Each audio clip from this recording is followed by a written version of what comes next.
¿Cómo están? Bienvenidos a Dentro del Cerebro, un podcast de cerebros políticos. Hoy tengo el placer de contar con la presencia de un servidor público, de un ciudadano, de un amigo, de un hermano.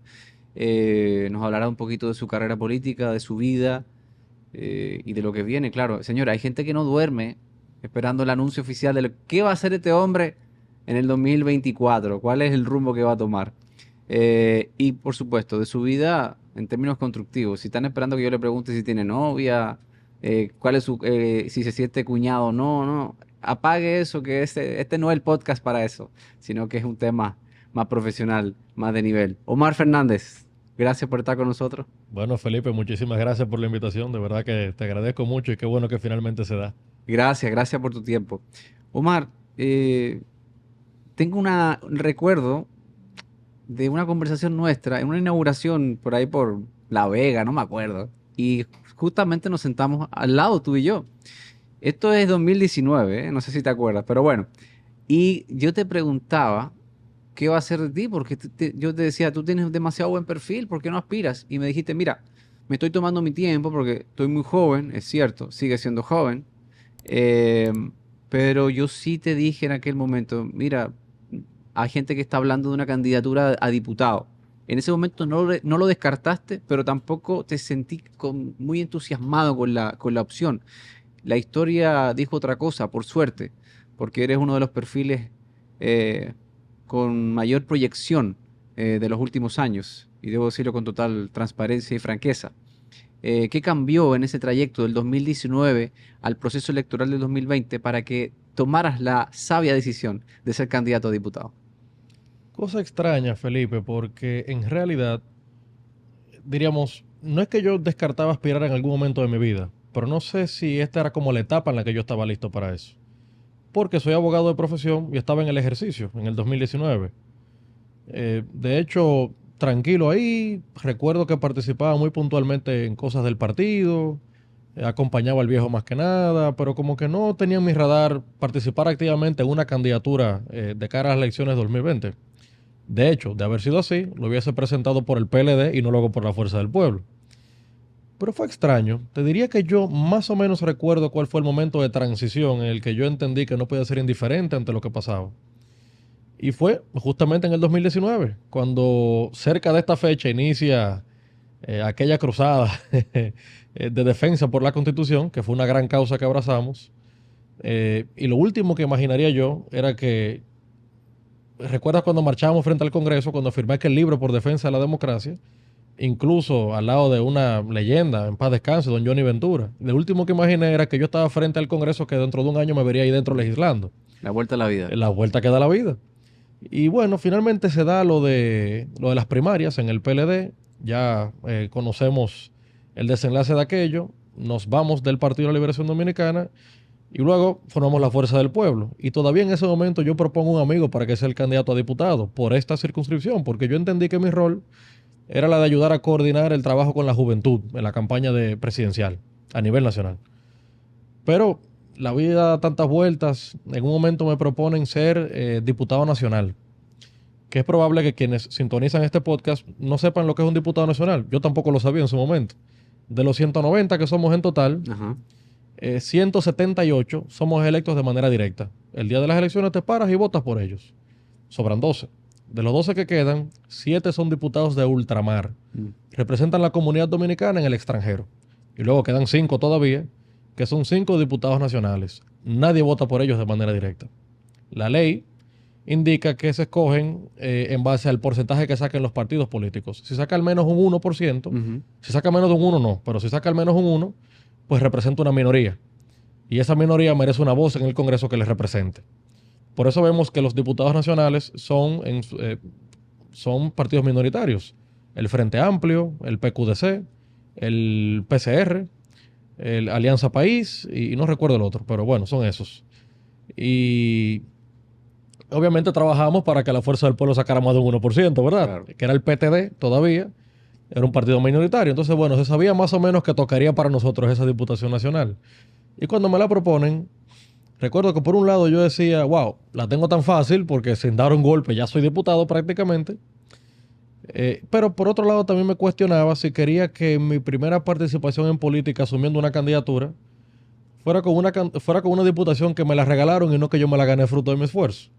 Sobre todo porque siempre se ha dicho, y entiendo el porqué, que por ser hijo de Leonel, las cosas en política quizás se me dan más fácil. Entonces, bueno, si aceptaba esa diputación regalada, reforzaba el argumento de que prefiero el camino fácil y no las cosas fruto de mi esfuerzo. Elegiste el camino largo. Claro, el difícil, el complejo, pero mira que le doy gracias a Dios, de verdad, de haberlo hecho así. Y no me equivoqué en el tiempo. No tanto porque gané la diputación, sino porque siento que le dio legitimidad al inicio de mi carrera política. Siento que me dio un roce con la gente, un nivel de sensibilidad con los capitaleños que no lo habría obtenido de otra manera. Y es lo que me permite hoy darle fuerza a un argumento o a una idea, mejor dicho, de una idea de la que me convencí. Y es de que no hay forma de representar bien lo que no se conoce bien. Y si no hubiese hecho una campaña, no iba a conocer jamás el territorio que represento hoy. Claro. Y hoy un territorio, bueno, que me dio la oportunidad con 15,000 votos que me respaldaron y me hicieron diputado. Pero yo soy el diputado de los 15,000 que votaron por mí y de los que no votaron por mí también, en igualdad de condiciones. De los capitaleños, en sentido De los general. capitaleños. De forma que nada, es un honor, es una gran bendición y así más o menos es como se da la historia de cómo llega a la candidatura a diputado.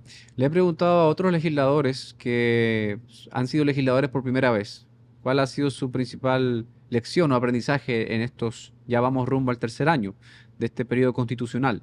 Algunos han dicho paciencia, otros han dicho, bueno, hay que aprender cómo funcionan los partidos mayoritarios en relación a los minoritarios.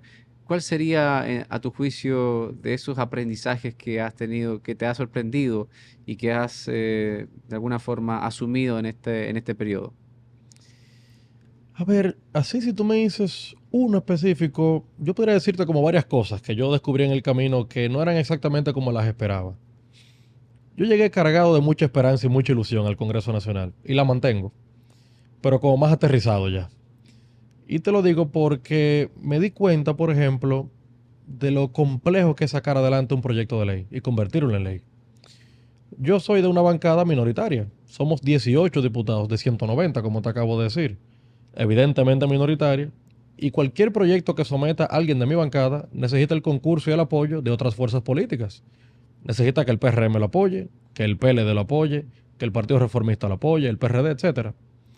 Y entonces, bueno, claro, primero conseguir ese nivel de consenso no es tan fácil. Segundo, la burocracia, yo siempre digo que a veces mata los proyectos.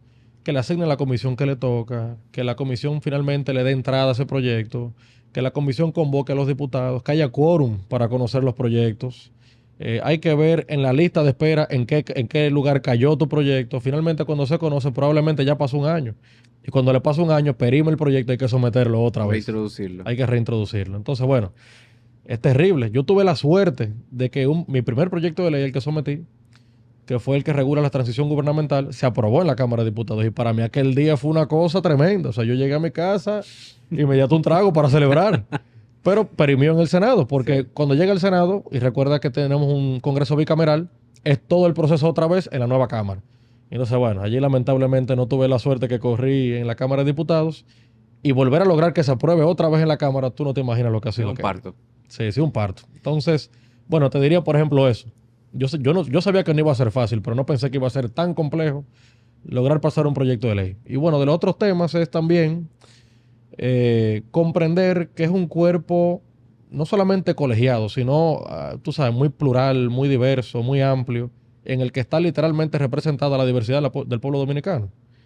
Tenemos diputados realmente honorables, gente seria, que a veces no trascienden mediáticamente, porque son liderazgos muy locales de su pueblo, de su provincia, de su municipio, pero que son gente de la que yo he aprendido mucho. Y ni siquiera de mi partido, ¿eh?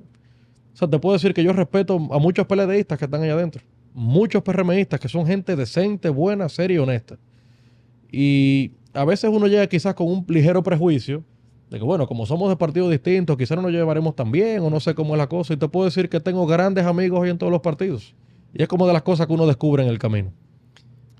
Y bueno, también te diría que, claro, hay un tema de afinidad generacional. Los jóvenes como que nos agrupamos un poco allá.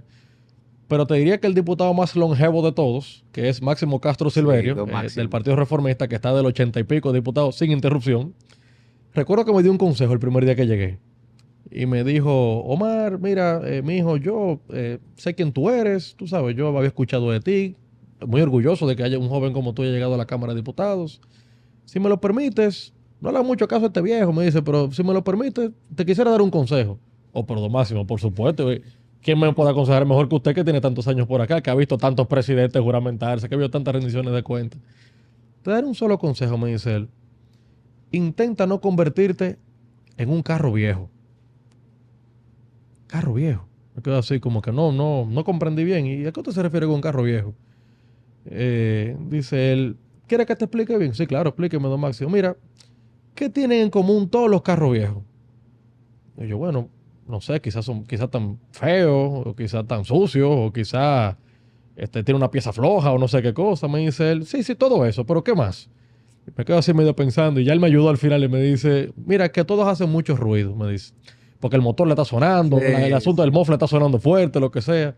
Me dice él, trata de cogerlo con calma, porque usualmente los jóvenes llegan con mucho brillo y con mucha energía y quieren tomar un turno con todos los temas y quieren hacer mucho ruido y mucha bulla para destacarse. Me dice, no es que no, pero aprende a elegir tus temas, aprende a elegir tus batallas, me dijo.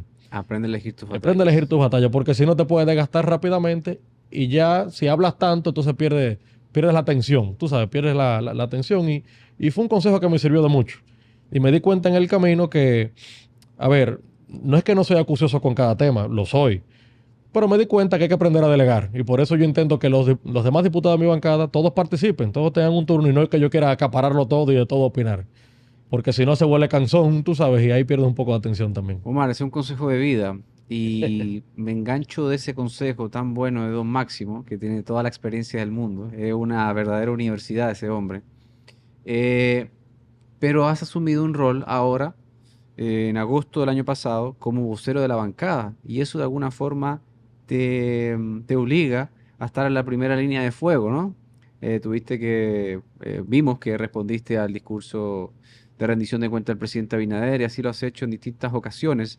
¿Eso no ha significado para ti? Primero, si calculaste, creo que lo hablamos tú y yo, del desgaste que eso podía tener para ti. Pero en estos meses que ya has podido palpar ese rol de vocero, ¿ha sido un desgaste? ¿Cómo lo ves de aquí en el futuro? Pienso que ha sido una gran experiencia porque primero me permite participar de la comisión coordinadora, que es la que coordina la agenda de la semana en la Cámara de Diputados, que tiene acceso a un nivel de información que el resto de los diputados no, y eso pues evidentemente me ayuda, ¿verdad?, a comprender mejor el funcionamiento del Congreso Nacional. O sea que esa parte muy bien. También estar más enterado que antes de los temas acuciantes y urgentes de la República Dominicana, saber que ahora la prensa requiere mucho más de mi presencia, sobre todo la que cubre la fuente allá en el Congreso, y prácticamente todos los días, que siempre hay una controversia nueva en nuestro país, requieren como la opinión oficial de la bancada de la Fuerza del Pueblo que representa al partido en el Congreso. Entonces me obliga a todos los días en la mañana como entender bien todo lo que pasa en el país y me ha ayudado mucho a tener mucho contexto de lo político. Eso es lo bueno. Diríamos lo que te presenta un reto es que, claro, aparecer tanto y hablar tanto y hablar tanto, eh, primero aumenta las probabilidades de que metas la pata en algún momento. Uno es humano, o sea, uno puede equivocarse. Y también te obliga quizás a entender la importancia de delegar, y ahora más como vocero. Porque somos 18, como te había dicho hace un rato, o sea, 17 que Ujú. confiaron en mí para representarles. Y debo entender que yo tampoco soy bueno en todo. O sea, yo tengo diputados muy buenos que manejan el tema, por ejemplo, de la Comisión de Hacienda, la que aprueba los préstamos. Tengo otros que son buenos en el tema municipal. Tengo otros que son muy buenos atendiendo los temas de turismo, los temas de industria, los temas de comercio, esas temáticos, según las comisiones que trabajamos allá. Y entonces, bueno, creo que lo bonito es justamente eso. Ivania, mira, hoy te toca a ti como vicevocera asumir tal o cual cosa. Heriberto, tú que eres el secretario del bufete directivo, te toca a ti asumir tal o cual tema. Y bueno, te ayuda sobre todo con un tema de liderazgo, que confíen en ti, que sepan que tú estás presto a delegar y a compartir las cosas con los demás. Y bueno, siento que me ha dado como una visión y un espectro más amplio para comprender cómo liderar en principio 17 gente que han confiado en mí. Y el día que, si Dios lo quiere, toca algo más grande, pues haber tenido como esa pequeña experiencia ya de ver cómo funciona el Congreso desde dentro. Omar, algunos pensarían de entrada que ser hijo de Leonel Fernández te sería todo más fácil. Yo pienso que es todo lo contrario, porque el margen de errores se reduce al máximo. Cualquier error, cualquier situación, me dirán, ven, ahí está. Se lo regalaron el rol, se lo regalaron el puesto. Sabíamos que no iba a dar para eso. Entonces, evidentemente, tienes menos posibilidades de equivocarte, como bien lo has dicho. ¿Cómo ha sido esta experiencia política de hacer tu propio camino? Eh, pero sin, en la sombra, evidentemente, o en la realidad, más bien, de ser hijo de un político de la envergadura de Leonel Fernández. Te diría, a ver, sin dudas, ser su hijo eh, alguna ventaja tiene en términos políticos. O sea, inicio con un nivel de reconocimiento por encima de uno que arranca de ser igual que yo. Y ya tú sabes lo que significa tener reconocimiento por un político. O sea, que distinguen, o sea, que te ven la cara y lo asocian a un nombre o a una marca, ya es bastante. Pero también tiene los pasivos. O sea, justamente eso, el contraste constante. Que si se parece a Lionel, que si habla como Lionel, que si lee tanto como Lionel, o que si es tan intelectual como Lionel. Y yo soy Omar. Entonces, partes como a veces de un ligero prejuicio que la gente se arma en su cabeza y toca como desmontar esas cosas. Eh, ha tomado tiempo. Pienso que, a ver, aunque no quiero desvincularme jamás de mi padre porque es mi gran orgullo, como lo es mi madre también, de quien poco se habla, eh, entendí yo que, bueno, nos dedicamos a lo mismo, pero por cosas de la vida, porque yo ni siquiera estaba enfocado en la política, sino hasta los últimos años. E incluso con estilos muy distintos, él y yo. Y creo que es justamente quizás lo que le hacía falta al partido, un poco de complemento, ¿verdad? De la juventud y la experiencia. Y quizás nos ha ayudado a tener mucho mejor relación él y yo y ayudar a que el partido eche para adelante. Junto con más personas, obviamente, que también nos ayudan, ¿verdad? A que el partido se desarrolle. Pero sí, te diría que si paso balance no es tan fácil como la gente cree. Es bravo, tú sabes, cuando están comparando todo el tiempo y aunque uno trata como de no darle mucha cabeza, no deja de ser algo presente. A veces estoy yo en el Twitter ahí viendo un poco el feed y alimentándome de esos chismes políticos diarios. Y bueno, y cuando veo algún comentario mío, pero no es como el papá, porque el papá lo hubiese dicho diferente o mejor, más lento, más pausado, porque yo hablo más rápido, soy más aceleradito. Esa comparación Eh, eterna, ¿no? esa comparación eterna que a veces te aburre, pero hay que entender que estará presente siempre. Omar, tú eres una persona muy joven. Erróneamente hay gente que asocia la juventud a ser progresista. Vamos a ver qué significa ser progresista. Pero también has tenido la valentía, vamos a decir, de asumir una opinión responsable en temas muy delicados en el debate político nacional. Dígase las tres causales para que querían ser incluidas en el Código Penal que por fin está viendo la luz. Sí, las tres causales. Este tipo de temas, ¿te ha afectado tu conexión con la juventud o con el ala más progresista o liberal de la juventud dominicana, el hecho de tener unas convicciones más cercanas a ser, digamos, tradicional o más conservador? Te diría que no, por el contrario. Yo soy de los que creo que a los políticos que asumen posturas responsables los respetan, del lado que sea. Yo más bien le tengo temor a los que no asumen posturas responsables, a los que le huyen al debate, a los que quieren hacerse, tú sabes, los rusos de que, bueno, pero te responden, pero no te dije nada, pero te dije mucho a la vez. Y yo creo que la gente merece saber quién me representa, cómo piensa la persona que me representa, por quién yo voy a votar, si es afín o no a mis postulados, mis pensamientos, mi ideología. Y en ese sentido te diría que, aunque sí sentí como un golpe fuerte cuando era candidato, y lo sentí quizás más fuerte de la cuenta porque nunca había estado expuesto a esas cosas, sino hasta que por primera vez me identifiqué ideológicamente y más o menos di a entender dónde me ubicaba. Y ahí sentí, sobre todo de mi generación, sentí un embate fuerte, tú sabes, pero cómo puede ser posible un muchacho joven que piense de esa forma, como los cavernícolas, no sé qué. Y yo soy de los que creo que tú puedes ser conservador y ser moderno a la vez. O sea, yo creo que es perfectamente, una cosa puede convivir con la otra. Ujú. Son como principios muy claros que tengo, son valores muy claros que los tengo también. Respeto, pero totalmente a quien disienta de mi forma de pensar. De hecho, yo abogo porque vivamos en un país así, que podamos pensar distintos sobre la base de el respeto y el diálogo. Y en ese sentido te diría que me siento muy orgulloso de las posturas que defiendo. Eh, Siento que la coherencia que me acompaña es lo que me ha ayudado quizás a asumirlo con tanta determinación. Y contrario a lo que muchos pensarían, yo pienso que la gente finalmente termina respetando más a los que tienen la valentía de asumir posiciones tan complejas a veces como esas. Quiero saber qué piensas con respecto, y te lo han preguntado hasta la saciedad, pero a ver ahora, eh, ya llegando a cumplir el primer trimestre del 2023, ¿existe la posibilidad de un reencuentro coyuntural, electoral, entre Fuerza del Pueblo y el PLD en todos los niveles? A ver, no lo descarto. Yo soy de los que creo que podría ser. Eh, es difícil que me escuches decir, de esta agua no beberé.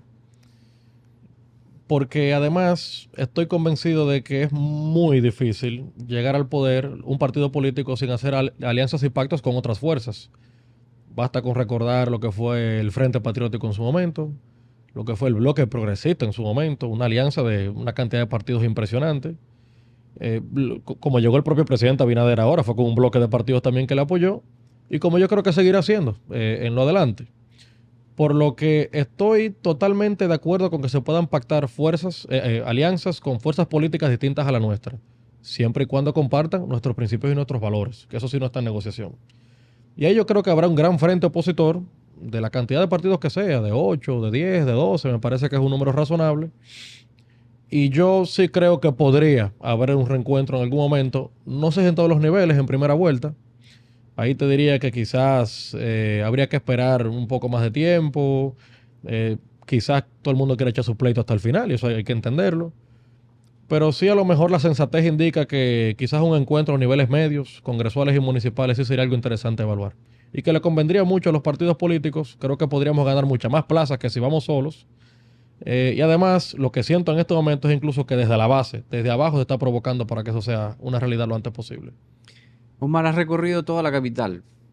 Incluso después te he visto en actividades fuera de la capital, sino en distintas ciudades y por supuesto en el extranjero.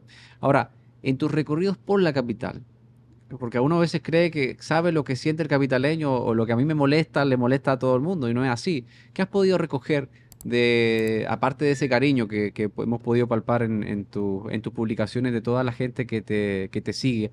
¿Qué has podido palpar de problemáticas profundas que la capital necesita atender urgentemente? Mira, la capital es tan interesante que a veces los problemas son distintos a una esquina de otra, literalmente. O sea, un sector lo divide de otro, una calle, y los problemas son transversalmente diferentes, hasta poca distancia un sitio de otro. Por eso llegas a comprenderlo cuando estás en la calle. No hay ninguna encuesta, no hay ningún trabajo científico que te diga con ese nivel de precisión y de exactitud cómo piensa Santo Domingo y su gente. Entonces, bueno, te diría que de las cosas que entiendo que hoy son de los temas quizás más acuciantes y que tenemos que poner atención los políticos en la capital, te diría, no necesariamente en este nivel de orden de importancia, pero son de los temas que he identificado. Seguridad ciudadana. El tema de inseguridad ya poco importa si vives en un sector rico y exclusivo o en un barrio humilde. Si sales de la puerta de tu casa te sientes automáticamente inseguro. Y estamos viviendo lamentablemente en la época en la que ves una motocicleta acercarse a ti y ya no sabes distinguir si es una persona honorable y seria y honrada que anda trabajando o si estás a punto de ser atracado. Y yo creo que los dominicanos y los capitaleños merecemos un mínimo de garantías en cuanto a nuestra seguridad. Te diría que, claro, esto es un tema nacional, pero como hablo mucho con el capitaleño y los mercados que están aquí en la ciudad, lo puedo percibir también. El alto costo de los alimentos. Estamos ahora viviendo un momento en que una unidad, un huevo te cuesta 10 pesos. Un pan te cuesta 10 pesos. Un plátano depende de donde lo consigues, si es baraonero o no, pero te puede costar 35 y hasta 40 pesos un plátano. La libra de pollo, 80 pesos. El precio del galón de aceite, ni te digo. Entonces, siento que la calidad de vida de la gente y sobre todo la capacidad de compra con el mismo salario que percibe la gente se ha disminuido bastante. Entonces, creo que son de los temas que tenemos que abordar con seriedad y entender si la política monetaria que se ha puesto en marcha hasta ahora se ha dado el resultado que andábamos buscando.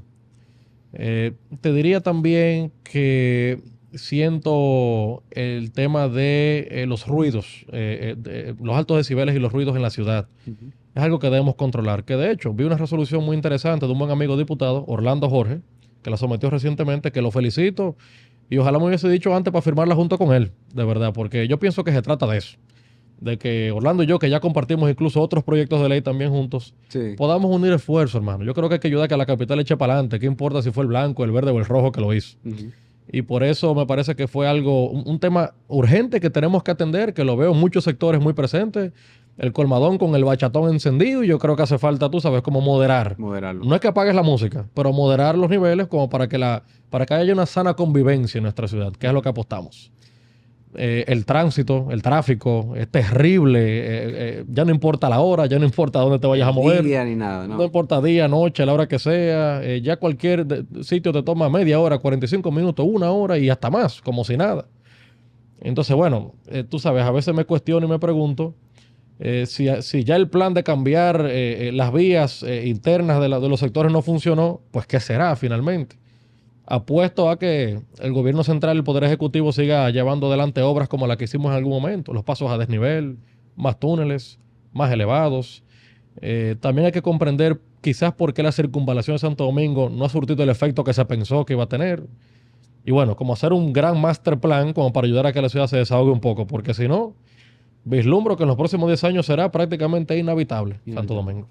Omar, aunque desde niño tuviste, digamos, el entrenamiento de estar en el ojo público, yo creo que eso de alguna forma te habrá ayudado, me lo puedes confirmar o desmentir.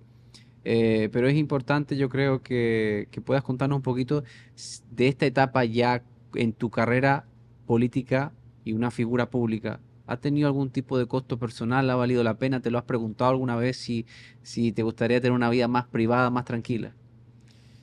Mira, esto es una decisión, y una decisión que la tomé con demasiada firmeza. O sea, yo mismo me cuestioné mucho. ¿Tú estás seguro de lo que tú estás metiendo? Y me convencí de que sí.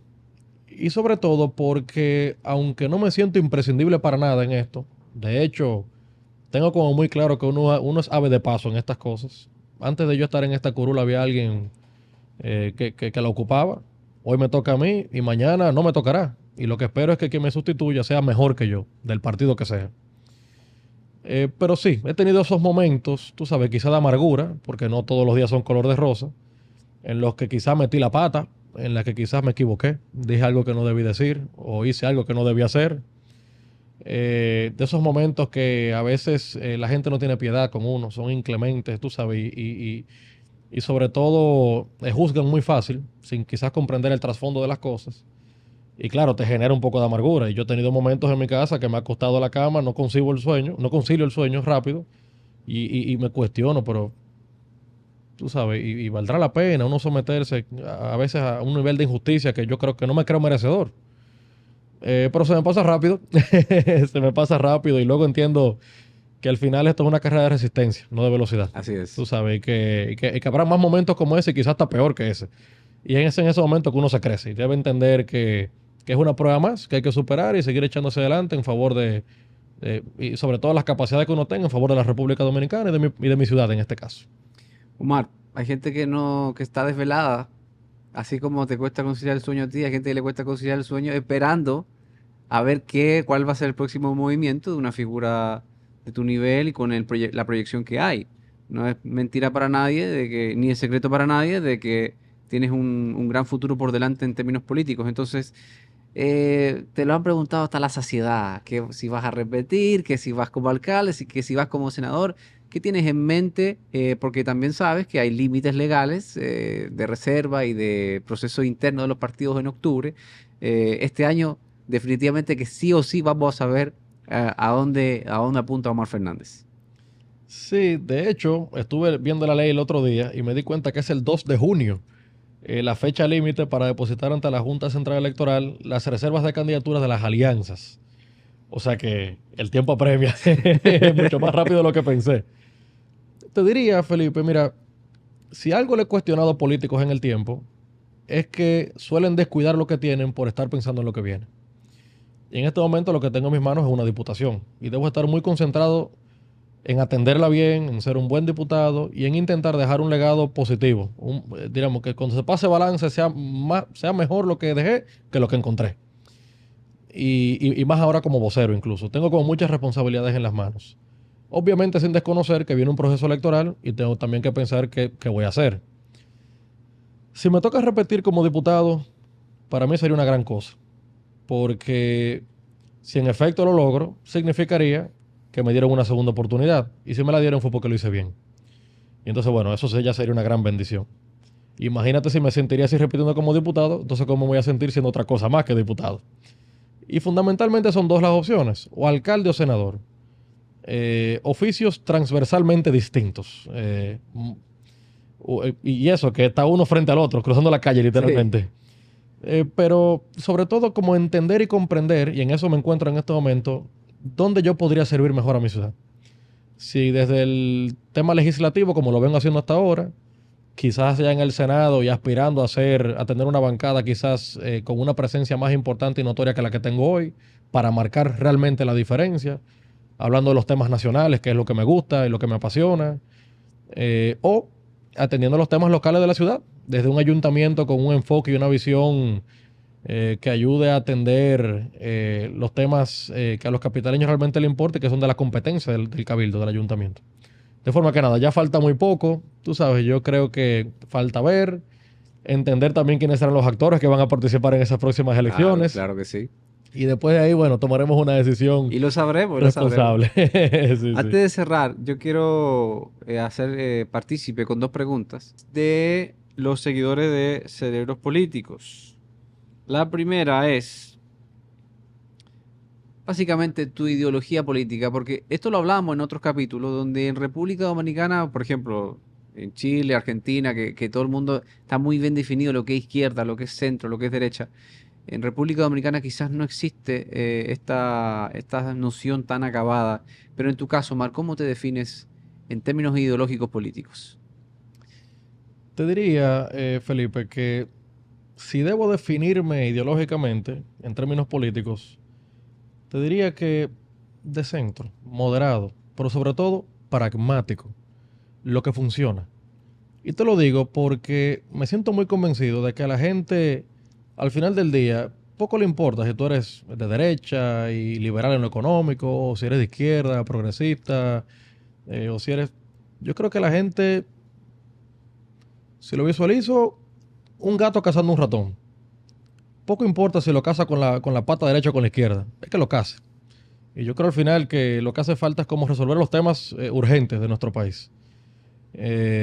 Sí, al final por mis posturas podrían definirme para un lado o para el otro. Mira cómo conversábamos hace un rato y finalmente se entendía que, bueno, quizás podría ser más conservador por algunas posturas de corte social, vamos a decir.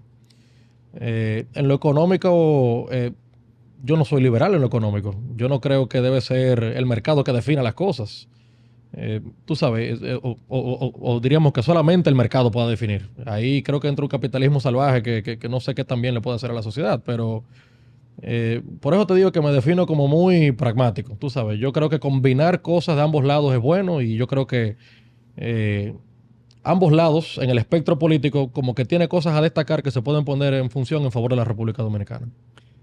Perfecto, Omar. Y la otra pregunta es, y te voy a meter aquí en tu rol de vocero de la bancada y de alguna forma en tu rol de opositor actualmente. ¿Cómo ves el gobierno rumbo a su tercer año, a cumplir 3 años de gestión? Ya vimos algunas pinceladas de tu valoración de la rendición de cuentas y también una perspectiva general de cómo va el presidente Luis Abinader. ¿Cómo va el gobierno en tus propias palabras? A ver, se podría entender que por ser opositor, mi rol es el de criticar y atacar.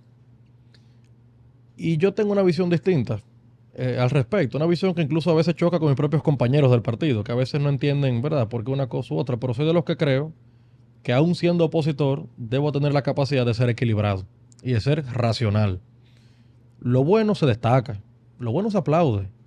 Y yo soy de los que está convencido de que nada es tan absolutamente malo que no tiene algo de bueno, Ujú. ni nada es tan absolutamente bueno que no tiene algo de malo destacar también.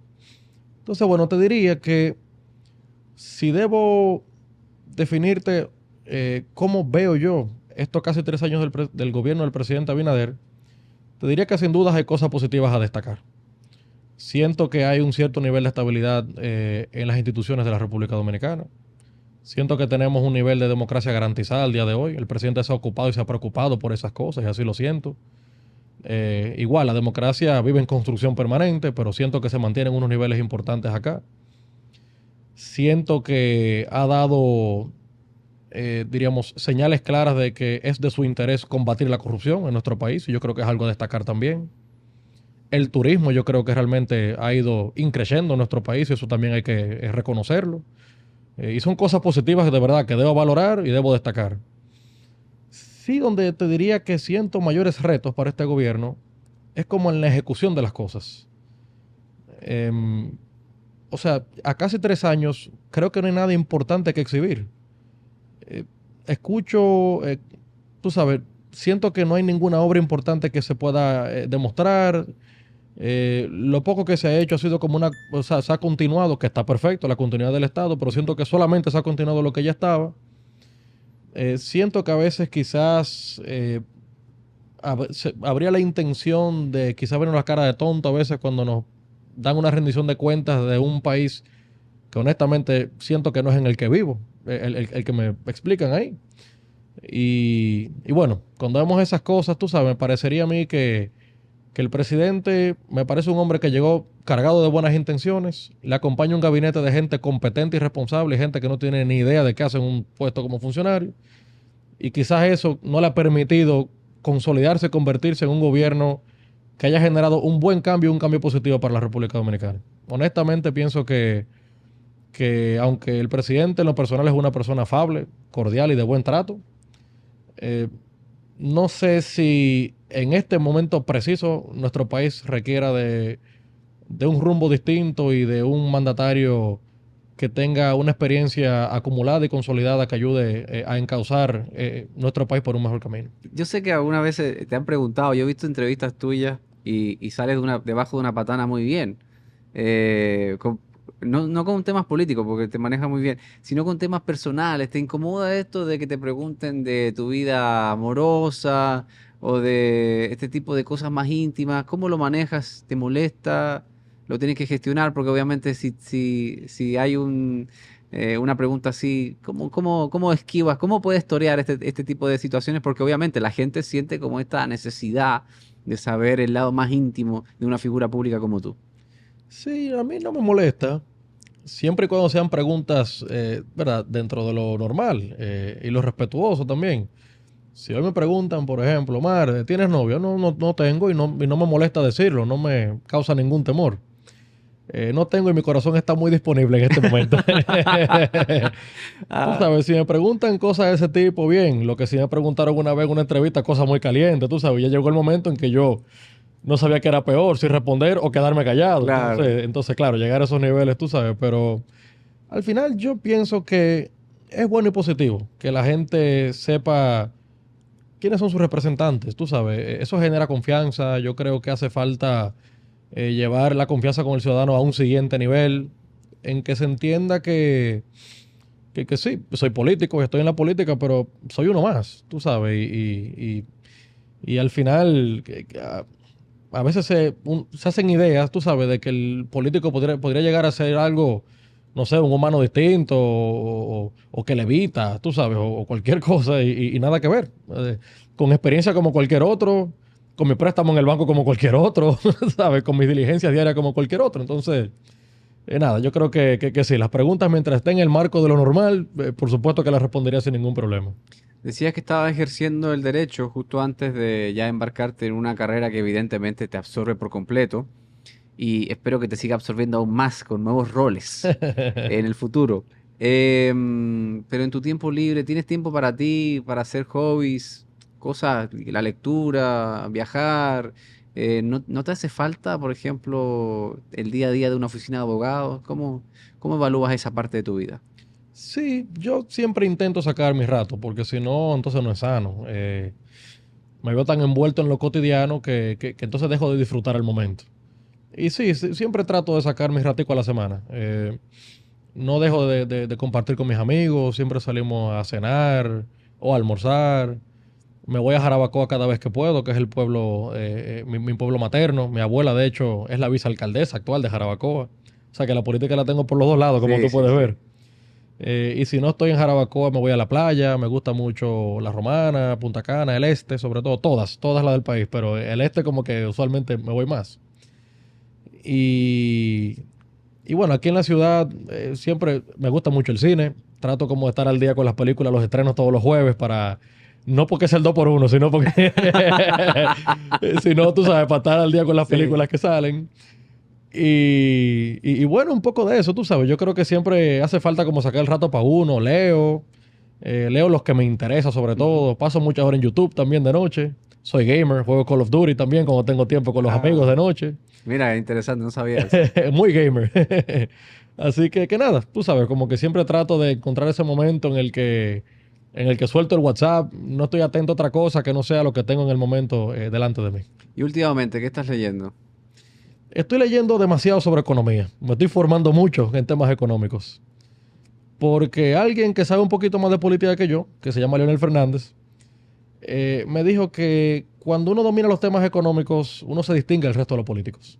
Mm, A veces los políticos son muy cosméticos, muy superficiales, no abundan en los temas.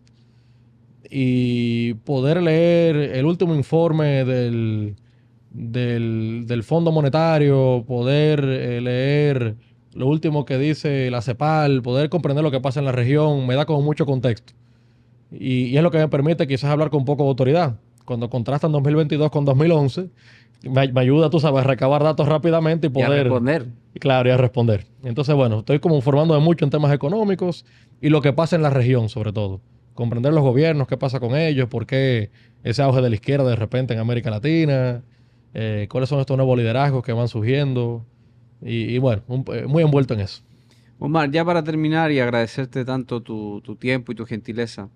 Y no te voy a preguntar si quieres ser presidente, porque todo político estaría mintiendo. Me enseñaron a mí por ahí que estaría mintiendo un político si dijera que no ha pensado en algún momento de su vida haber soñado con la presidencia. Lo que aquí quisiera dejar garantizado es si tenemos a Omar Fernández en la arena política para rato, en los próximos años. Sí, yo creo que sí. Mientras Dios me dé salud y me dé la oportunidad de hacerlo, yo creo que se cabrá Omar para rato. Omar, muchísimas gracias. Gracias, Felipe. Y a ustedes disfruten de este y los próximos capítulos dentro del Cerebro, un podcast de Cerebros Políticos.